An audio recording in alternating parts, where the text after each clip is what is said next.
Okay, friends, the second part of the chapter in which we will discuss about the sacrifice ratio and gaining ratio. Sacrifice ratio, as we already discussed, at the time of admission of a partner, old partner have to sacrifice some part of their profit in the favor of a new partner. That called sacrifice ratio. Means क्या कहते हैं कि जब भी कोई new partner आता है तो जो ओल्ड पार्टनर है उनको क्या करना पड़ता है, अपना प्रॉफिट का कुछ पार्ट न्यू पार्टनर के फेवर में सेक्रीफाइस करना पड़ता है, छोड़ना पड़ता है. वही आपकी सेक्रीफाइस रेशो होती है. And same ratio same as it is gaining ratio that at the time of retirement, कि जब भी कोई पार्टनर रिटायर्ड होता है तो वो अपना जो प्रॉफिट का शेयर है वो रिमेनिंग पार्टनर्स को दे के जाता है. तो उस वजह से उनका जो पार्ट है एक रेशियो में इंक्रीज हो जाता है प्रॉफिट शेयरिंग. तो जिस रेशियो में वो पार्ट इंक्रीज होता है उसको हम क्या कहते हैं, गेनिंग रेशियो. नेक्स्ट आपको गिवन है ओकेजन. ऑब्वियसली पहले ही डिस्कस कर चुके कि ये जो सेक्रीफाइसिंग रेशियो है वो हम कैलकुलेट करते हैं at the time of admission and change in profit sharing ratio. And जो गेनिंग रेशियो है वो हम कैलकुलेट करते हैं at the time of retirement या at the time of death of a partner. Next आपको गिवन है फॉर्मूला. जो सेक्रीफाइस रेशियो कैलकुलेट करते हैं वो ओल्ड रेशियो माइनस में न्यू रेशियो होता है. और जो गेनिंग रेशियो फाइंड आउट करते हैं वो न्यू रेशियो माइनस में old ratio. Next, as we already discuss the concept of goodwill. Goodwill को मैंने पहले भी बताया था कि गुडविल क्या होता है, फ्यूचर प्रॉफिट. अगर एक वर्ड में डिफाइन किया जाए तो गुडविल क्या होता है, आपका फ्यूचर प्रॉफिट होता है. मीन्स जिसे आप क्या कर सकते हो, in the future more profit earn करने में जो आपको हेल्पफुल होता है. आप ऑनेस्टली से कोई काम बेटर तरीके से कर रहे हो तो ऑब्वियसली कस्टमर बार बार आपके ही पास आएगा, जिस वजह से आपका क्या होगा, प्रॉफिट इंक्रीज होगा और आपकी गुडविल की वैल्यू क्या हो जाएगी, ज़्यादा हो जाएगी. तो गुडविल को अगर फॉर्मली बोला जाए तो हम बोल देते हैं कि नेम, फेम, रेपुटेशन. लेकिन अगर इसका कॉन्सेप्चुअल मीनिंग पे बात करें तो वो होता है आपका फ्यूचर प्रॉफिट. बिकॉज अगर ऑनेस्टी से आप रेगुलरली काम अच्छे बेटर वे में कर रहे हो तो आपका क्या होगा, प्रॉफिट को इंक्रीज करने में हेल्पफुल होगा. सो हम कह सकते हैं कि गुडविल क्या होता है, फ्यूचर प्रॉफिट होता है. नेक्स्ट हम डिस्कस करेंगे features of goodwill. As we already discuss the feature of goodwill. First given है आपको इंटेंजिबल असेट. आपके एसेट टू टाइप्स की होती है, टेंजिबल है, इंटेंजिबल. टेंजिबल वो होती है जिसे आप टच कर सकते हो, देख सकते हो. बट इंटेंजिबल असेट वो हो सकती है जिसे आप सिर्फ फील कर सकते हो, आपको पता होता है कि ये चीज़ होती है. जैसे किसी का नेम है, आप कोई अच्छे से काम कर रहा है, आप अपने स्कूल में पढ़ रहे हो तो आप उसके नेम से भी ऐसे करके कोई स्कूल है, मीन्स ऐसे ही किसी के पास आप टीचिंग पढ़ने जाते हो तो उस बंदे के नाम से ही फैक्ट होकर, उसकी गुडविल से ही फैक्ट होकर आप उसके पास जाते हैं. तो वो आपके सिर्फ आप उसको एक्सपीरियंस कर सकते हैं, आप उसे टच नहीं कर सकते. सो हम कहते हैं गुडविल एक इंटेंजिबल असेट है. सेकंड आपको given it is liable to constant fluctuation, कि गुडविल जो होती है वो आपकी कंस्ट्रक्ट चेंज होती रहती है. अगर आप कंटिन्यूसली अच्छा काम कर रहे हो तो आपकी गुडविल इंक्रीज होगी, और अगर आप काम एक बार अच्छा कर देते हो बाद में आप उस पर कुछ चेंजेस कर रहे हो, वैसा आप फैसिलिटी प्रोवाइड नहीं करवा रहे हो सेम जैसे पहले करवा रहे थे, तो आपकी गुडविल क्या हो जाएगी, डिक्रीज हो जाएगी. तो हम कह सकते हैं कि गुडविल आपकी क्या होती रहती है, कॉन्स्टेंट फ्लक्चुएट होती रहती है, इंक्रीज और डिक्रीज होती रहती है. नेक्स्ट आपको गिवन है it is valuable only entire business is sold. Obvious ही बात है कि इसकी कंप्लीट वैल्यू आप तभी फाइंड आउट कर सकते हो जब इसको कंप्लीटली आप सेल कर रहे हो.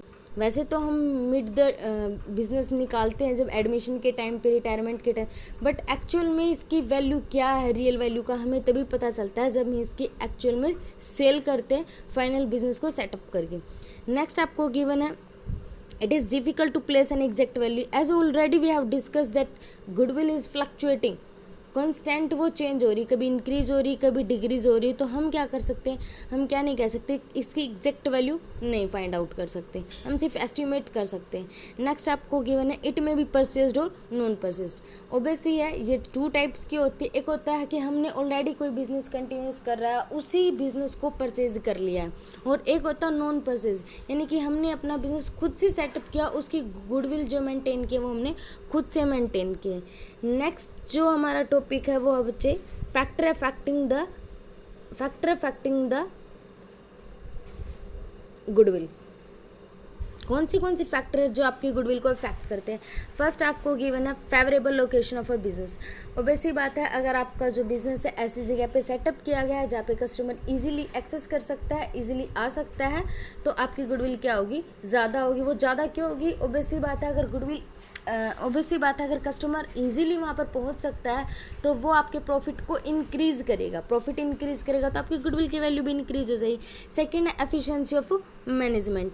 अगर आपका बिजनेस जो हैंडल कर रही है वो मैनेजमेंट काफ़ी क्वालिफाइड है, अच्छे से आपके बिजनेस को रन कर रही है, तो आपके प्रॉफिट का जो ट्रेंड होगा वो इंक्रीज़ होगा, और प्रॉफिट इंक्रीज होगा तो आपकी गुडविल की वैल्यू भी इंक्रीज होगी। नेक्स्ट आपको गिवन है नेचर ऑफ गुड्स। देखिए आपकी नेचर ऑफ गुड्स के अंदर जब हम डिस्कस करेंगे तो 2 टाइप्स की गुड्स होती है। एक तो आप फैंसी गुड्स को लेके चलते हो, एक आप होता है जो नेसेसिटी की गुड्स होती है। अगर आप नेसेसिटी की गुड्स में बिजनेस कर रहे हैं देन आपका क्या होगा, नेसेसिटी की गुड्स में अगर आप बिजनेस करें देन आपका बिजनेस क्या होगा, गुडविल इंक्रीज होने के ज़्यादा चांसेस रहते हैं। लेकिन अगर आप फैंसी गुड्स में कर रहे हो तो उस वजह से क्या होगा, क्योंकि फैशन जो होता है वो आपका चेंज होता रहता है, अपडेट होता रहता है, उस वजह से आपकी गुडविल क्या होती रहेगी, फ्लक्चुएट होती रहेगी। नेक्स्ट आपको गिवन है मोनोपोलिस्टिक एंड अथॉरिटी। आपने मोनोपोलिस्टिक और मोनोपोली ये सारी चीज़ें आपने इकोनॉमिक्स में पढ़ी होगी 11th क्लास में। वही होता है कि जिसमें आपका बिजनेस क्या होता है, एक ही बंदा होता है या कुछ बंदे होते हैं मोनोपोलिस्टिक्स में, सेलर जो होते हैं कुछ होते हैं और उनके पास राइट आ जाता है। अगर मोनोपोली का केस होता है तो सिंगल पर्सन होता है, वही चीज़ को सेल करता है, तो वो अपने अकॉर्डिंग सेल कर सकता है, अपने अकॉर्डिंग प्राइस सेट कर सकता है। तो अपने अकॉर्डिंग सारा कुछ करेगा तो सब कुछ उसी के कंट्रोल में होगा, और उसके कंट्रोल में होगा तो प्रॉफिट अच्छा होगा, उसका प्रॉफिट अच्छा होगा तो गुडविल भी आपकी अच्छी होगी। इसके बाद नेक्स्ट आपको गिवन है risk involve. If there is more risk involve in the business the value of goodwill will be less. Means हम कह सकते हैं कि गुडविल में और रिस्क में नेगेटिव रिलेशनशिप होगा, यानी कि अगर आपका रिस्क ज़्यादा है तो गुडविल की वैल्यू कम होगी, और रिस्क कम है तो गुडविल की वैल्यू ज़्यादा होगी। इसके बाद नेक्स्ट आपको गिवन है ट्रेंड ऑफ प्रॉफिट। अगर आपका जो प्रॉफिट का ट्रेंड है वो इंक्रीज हो रहा है, रेगुलरली इंक्रीज हो रहा है प्रॉफिट का ट्रेंड, देन क्या होगा बच्चे, आपकी जो गुडविल है वो इंक्रीज होती चली जाएगी। अगर आपका ट्रेंड क्या हो रहा है, फ्लक्चुएट हो रहा है, मीन्स एक बार इंक्रीज हो रहा फिर डिक्रीज हो रहा फिर इंक्रीज हो रहा फिर डिक्रीज होगा, उससे क्या इफेक्ट होगा, आपकी गुडविल फ्लक्चुएट होती रहेगी, यानी कभी बढ़ेगी कभी कम होगी। तो हमें क्या करना है, उसके ऊपर भी फोकस करना है। नेक्स्ट आपको गिवन है कैपिटल रिक्वायर्ड। कैपिटल रिक्वायर्ड में आपको एक एग्जांपल लेते हैं। जैसे मैंने मान लिया कि 2 बिजनेस है, 2 पर्सन है A एंड B, और वो सेम उससे प्रॉफिट कर रहे हैं। मतलब जैसे मैंने कह दिया कि उनका जो प्रॉफिट है सेम, फॉर एग्जांपल मैंने मान लिया उन दोनों का प्रॉफिट है 60,000 एंड 60,000, लेकिन जब उनकी कैपिटल देखते हैं तो एक पर्सन ने क्या लगा रखा है, 1 लाख कैपिटल लगा रखी है, और दूसरे ने क्या लगा रखी है 80,000। तो हम क्या देखते हैं कि 60,000 प्रॉफिट को अर्न करने के लिए हमें कितनी कैपिटल इन्वेस्ट करनी ज़रूरी है, 1 लाख। लेकिन बी जो पार्टनर है उसने कितनी कैपिटल इन्वेस्ट की हुई है, 80,000। उसने 80,000 कैपिटल इन्वेस्ट करके 60,000 का प्रॉफिट अर्न किया है। एंड जो सेकंड था उसने क्या किया था, 1 लाख कैपिटल इन्वेस्ट करके 60,000 का। वो अर्न सेम करे बट उनका जो रिटर्न का रेट है वो डिफरेंट है।